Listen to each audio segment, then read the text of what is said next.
100%. Eu sempre fui e continuo sendo uma crítica da base. Inclusive, tem um corte meu no Instagram do Papo Casaca criticando todo mundo, né? Porque naquele corte eu falo do início do ano, no Carioca, que as primeiras rodadas eu vi muita gente passando pano, falando assim, início de temporada, tá com a base, não é o time titular. Mas, cara, pra mim não é esse pensamento. Pra mim é ali que os garotos da base, tendo a chance de representar o Vasco no time profissional no Campeonato Carioca, mesmo que o Campeonato Carioca tenha 1001 defeitos que a gente sabe, eu vi os caras entrando sem sangue em campo, sem vontade. E eu acho que tem que começar por ali, porque eles têm que entender a camisa que eles estão vestindo, eles têm que entender o clube que eles estão jogando. Porque, assim, o que eu vejo muito é tipo assim, vou pro profissional, vou jogar mais ou menos, vão me vender pra Europa, pra um time pequeno, vou conseguir jogar bem lá e de lá vou fazer o que eu quero fazer. Ir pra um time maior e tudo mais. Então, assim, isso me entristece e me irrita, porque quantas pessoas dariam a chance pra jogar na base do Vasco? Não só jogar, mas ter escola gratuita, né? Aprender, mudar a vida da família e tudo mais. E parece que nenhum deles atualmente dessa geração entende o que é isso. O último realmente foi o Peck. E assim, o Ryan, pra mim, é um dos que eu mais pego no pé. Ele até teve uma melhora, não vou negar também, mas pra mim já tá voltando a ser o Ryan que subiu, porque entra em campo sem vontade, sem sangue. Pode ser que o problema não esteja nele, pode ser que ele só esteja cumprindo ordens. Mas, cara, eu acho que existe uma diferença entre cumprir ordem e fazer por onde, sabe? E eu não vejo isso dele. O Peck, ele foi tipo assim, eu sou bloqueada, você podia me desbloquear, Gabriel Peck, porque hoje eu gosto muito de você. #desbloqueia Peck. Sim, mas assim, o que eu quero dizer do Peck, que inclusive de mim, ele sofreu calado, porque a torcida pegava muito no pé dele. E ele absorveu aquelas críticas ao favor dele, porque assim, o Peck que a gente criticou quando subiu em 2019, eu acho, 20, e o Peck que saiu do Vasco, a gente hoje quer o Peck de volta, entendeu? Então assim, é o que pra mim falta, porque o Peck entendia o que era ser vascaíno, o que era jogar no Vasco. E eu acho que isso falta muito na geração atual.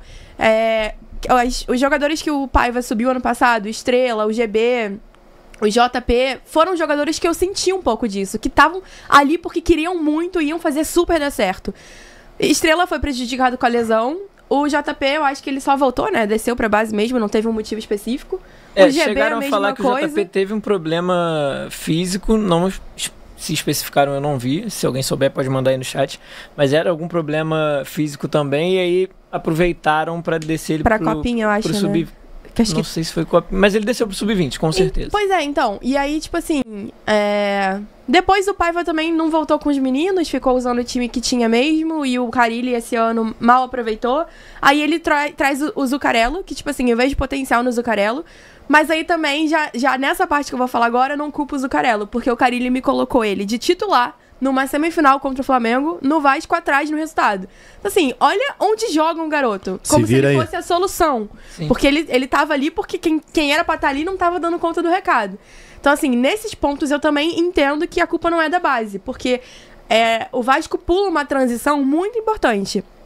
Mas existem casos que, pra mim, tipo o Ryan, que não entendem o que é e que parece que estão fazendo um favor jogando no Vasco. E não tem que ser assim. Então, é isso. Posso falar? Pode falar. Eu nem ia falar sobre a postura individual de cada atleta, mas eu acho que você trouxe o mais importante que eu tiro aí do que você falou é essa dinâmica do garoto que vem da base e da oportunidade que eles têm dentro do profissional e como eles enxergam isso no clube. E eu vou usar um exemplo prático que me veio à cabeça no início desse ano. O Vasco estreou no Carioca contra o Nova Iguaçu, em São Januário. Sim. E foi um jogo que eu tava, no final eu fiz um vídeo de pós-jogo como eu faço, posto lá no Instagram. E eu bati muito no time. E aí, como eu tava no jogo, às vezes eu tive uma percepção diferente por estar no jogo. E a galera que tava de casa e começou a comentar achou que eu peguei muito pesado, reclamando porque o Vasco tinha empatado com o Nova Iguaçu em São Januário com o time C, o time sub-20 e os renegados, né, do profissional.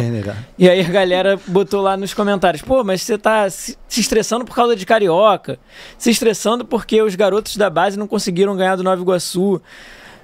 E aí eu respondi assim, cara, qual é a nossa linha de cobrança do Vasco? Qual é o tamanho do Vasco? O cara é do sub-20, é do sub-17, eu não quero saber qual é a idade dele e qual é a posição dele no elenco profissional hoje. Se ele entrar em campo em São Januário contra o Nova Iguaçu, a obrigação dele é ganhar do Nova Iguaçu. Eu não vou sair de São Januário feliz que o Vasco empatou com o Nova Iguaçu porque revelou o Carlinhos, eu tô chutando o nome aqui, tá? Que foi bem e fez 6 desarmes na partida, pontuou no Cartola. Nem tem Cartola no Carioca, né? Mas eu não posso ficar satisfeito que o Vasco empatou em 1-1 com o Nova Iguaçu em São Januário. Não foi esse Vasco que eu fui apresentado, entendeu? Tá certíssimo. E quando você trata com parcimônia um empate com o Nova Iguaçu, com o Maricá, com todo respeito a esses times, dentro de São Januário, porque o Vasco jogou com um time alternativo, das duas umas, ou você acha que o Vasco é isso aí, ou você acha que isso aí tá bom pro Vasco. E pelo menos na minha cabeça, nenhuma dessas duas se encaixa. E se você passa a normalizar isso, quem tá lá dentro vai normalizar também. Porque assim, empatei com o Nova Iguaçu hoje, legal. Na próxima, se a gente empatar de novo, tá tudo bem. É meio que vai impregnando um ao outro, né? A mentalidade, né? Porque eu acho que a torcida do Vasco se acomoda com um pouco. Tipo assim, não é porque a gente foi sucateado nos últimos anos que a gente tem que aceitar que esse ano seja assim e que 2026 seja assim e tudo mais. Então, assim, quando a gente estreia no Carioca, empatando com o Nova Iguaçu, com a nossa base predominantemente titular, não tá legal. Porque eles não têm experiência ou porque é início e tudo pode acontecer e não era o treinador que ia assumir o restante do ano. Não, a gente tem que cobrar, porque, assim, a gente correu o risco de nem chegar na semi do Carioca, sabe? Por quê?